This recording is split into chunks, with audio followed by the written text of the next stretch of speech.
İnnemâ ente mudekkir. Resul Kudat sen fakat tebliğ konu dedi.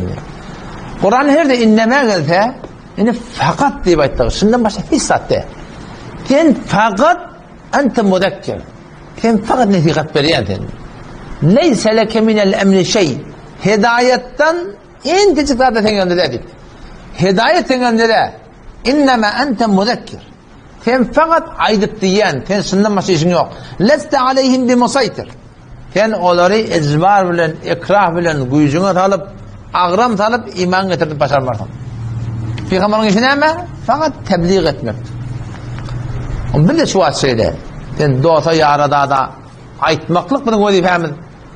O kabul ederiye etmersen her nerede ısrar edenin bilen vakti bir adam öz yüreğinde duygu olmasa, yürekten kabul etmese o adam kabul etmiyor. O zaman şu adam bir vakitte şunu yanlış ameller ki bir adamın hidayeti hiçbir adamın elde değil. Peygamber Kuda Aleyhisselam elde demiştir. İnneme ente mudekkir. Sen fakat aydıp diyen bes bundan başı ister. O zaman şu aydıp diyemeklik Müslüman doğun bizim hemmeceminin vazifesi. Hemmeceminin vazifesi. 40 farda sen okuyorsun. Ey beraber sırıkta 40 farda aynı yat bil. Bazen diyor ki tebliğ etmeklik, namazdan gurrun vermek, namaz cemaate çağırmak, din diyanda davet vermek, fakat ahım olan işim kadı diye. O bir ceresede ki bununla o ceresede teyzen tekkilerin ceresede ben şuna kadar ne kadar metabir ayttım ve kalın metlebde şey keşe fakat ahım olan işi değil. Ey beraber sırrında 40 farda aynı yat bil, her kişinin yat bilse ahirin abat bil. 5 İslam, 7 iman, 12 farda namaz, 3 kutuldu hem taharet hem teyemmüm 4 bil. 2 tedir emr maruf nehy munkar iştir. 40 farda ayn her Müslümanın vazifesi.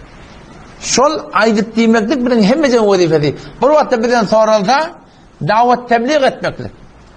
Din tebliğ etmeklik. Namaz cemaate millet çağırmaklık.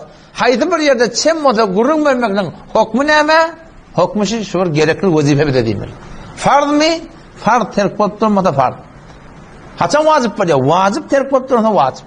Niye de sünnet var ya? Sünnet terk ettirmede sünnet. Bizim zamanımızda şimdi hemimiz birlikte oldu şu var. Farz terk ettirmede. Namaz okuman yerenken namaz okuman duran adama hatmin namazdan gurrun vermeklik bunun boyunda farz. Elbette ona bir çem ödemeli. Zayi ödemeli. Muğiyet ödemeli. O bir bir duası olmalı. Bir muhabbet açmalı. Ve şunu öğrenmeden için davet tebliğ beden vazifemiz şunu öğrenmeden için hatmin zarur Müslüman doğan davet tebliğe koşuşup da var hem şöyle işi öğrenmekte gitmeli.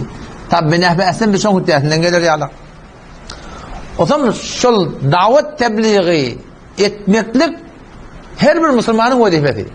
Yani bir cemaat olmaklık kefakat mahsus inşam olsun buna diyelim farz-ı kefaya. Der'an-ı vahid farz-ı kefaya bir cemaat olmaklık farz-ı kefaya der'an-ı vahidlerin her gaytiminde vazifemiz şu.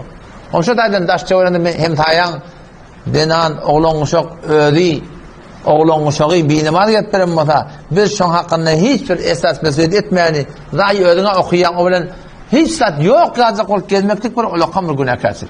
Şuna çem ödemeli, vakt tapmalı, mülaqatına varmalı, ara bir muhabbet, iradet koyulmalı, ta şuna bir aytmaklığı önemli bir çem tapılar yani.